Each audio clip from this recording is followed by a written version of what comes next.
Good morning student, myself Harshita Jaiswal, and in today's videos we are going to discuss about integers. So let us discuss that what is integer.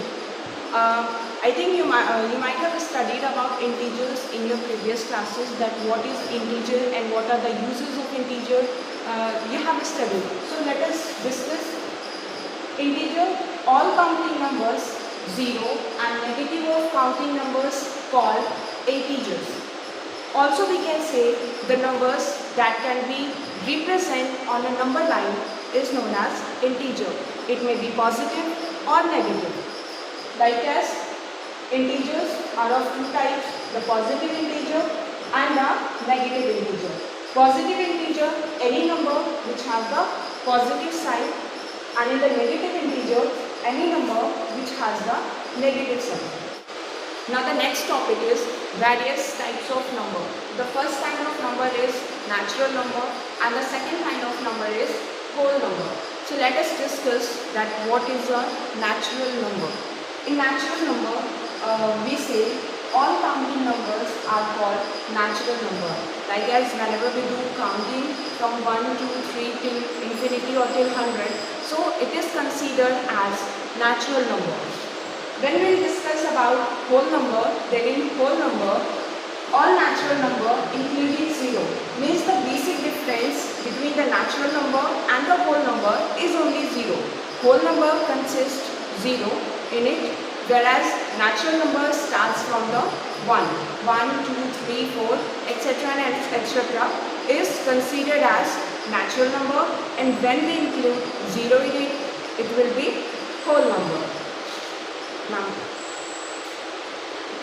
Now we will discuss about properties of addition. The first property of addition is the closure property, the second one is the commutative property, and the third one is the associative property. In the closure property, we will study the sum of the two integers is always an integer, means whenever we will add any of two integers, then the result will also be an integer. Like as when we will add 5 from 4, the result will be 9, and 9 is also an integer. Second example, 2 plus 3 is equals to 5, where 2 is also an integer, 3 is also an integer, and when we will add 2 from 3, then the result is 5, which is also an integer. Moving on toward the next property, that is commutative property. In the commutative property, if a and b are any of two integers, then a plus b is equals to b plus a. It means here the position of a and b is interchanged. When we will add 4 from 5 is equals to 5 plus 4, result will be same. And in the third property, that is associative property, if a, b and c are any three integers, then a plus b in bracket plus c is equals to a plus in bracket b plus c, and the result from the right hand side and the left hand side will same. Now let us discuss some example that how we have to solve such kind of question. In the first question, the expression is given 15 plus in bracket minus 5. So how we have to solve this kind of question when there is two sign is given? So plus minus will convert into the minus sign. So 15 minus 5 is equals to 10. Same for the next one, minus 7 plus in bracket minus 23. So how we have to solve this kind of equation? So first we have to see there are two sign over here. So when we will multiply these two plus and minus, the result will be minus. So minus 7 and minus 23, it gives 30, because minus the operation will be plus. So when we will add 23 from 7, the result will be 30, and we will apply sign in between these two numbers. Which number which have the greater, that sign we will apply over here. So here 23 and the greater sign is minus, so the result is minus 30. Now this is kind of homework that you have to solve. This is the exercise. You have to solve all these questions. If you want, then you may take a screenshot of all this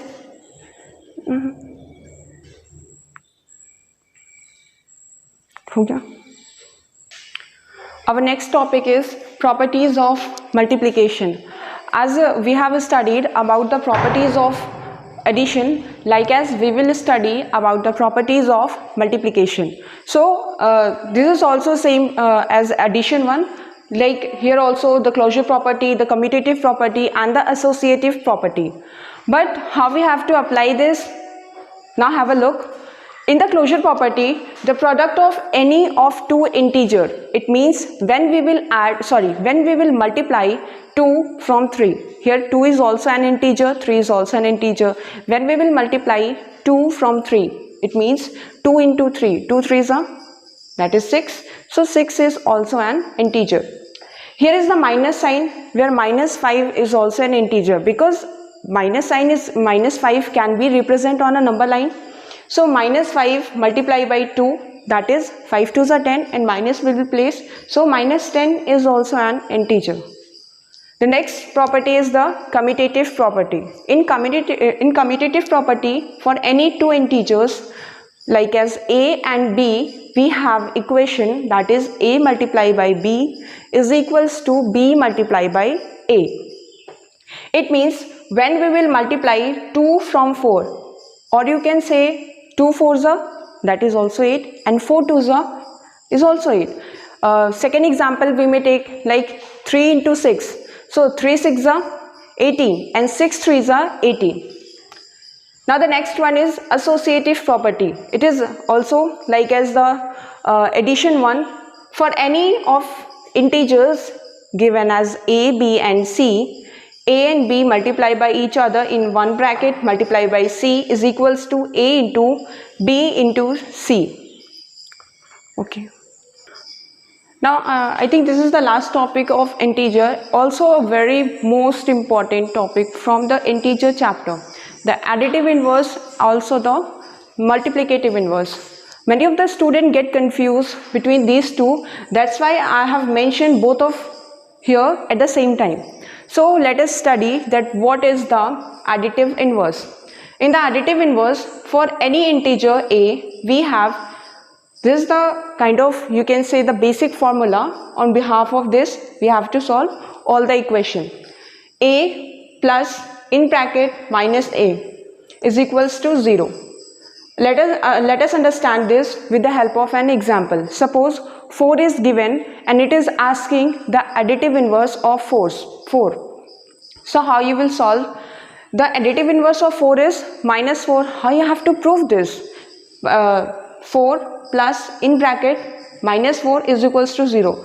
Means also you can say that you have to solve such kind of questions. Suppose it is asking that minus 2 is given and it is asking that what is the additive inverse of minus 2. So now you have to recall that which number you have to add from in minus 2 to get 0.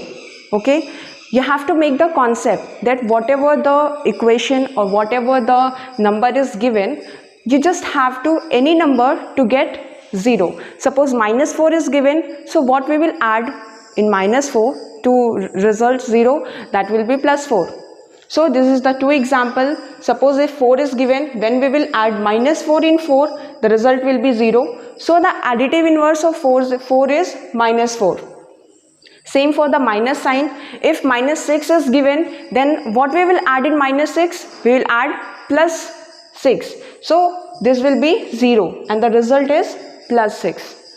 Now in the multiplicative inverse is also, you can say, the reciprocal. Suppose 4 is given, then what is the reciprocal of 4? That will be 1 by 4. In the additive inverse, we have to get the result 0, but in the multiplicative inverse, we have to get the result 1. Suppose question is 2, then what will be the multiplicative inverse of 2? We have to do the reciprocal. So 2, that will be 1 by 2, and when we will multiply these two, the result is 1. So this will cancel out, the result will 1, and the multiplicative inverse is 1 by 2. The most basic thing that you have to mention in your mind is whenever it is asked for the additive inverse, you have to add the number which gives the result 0. Also in the multiplicative inverse, when it is asking, so what you have to do, you have to multiply with any number so that the result will be +1. Additive, it means addition. You have to add any number to make the result 0. And in the multiplicative inverse, you have to multiply to get the result 1. That's all for today. Thank you so much and have a nice day.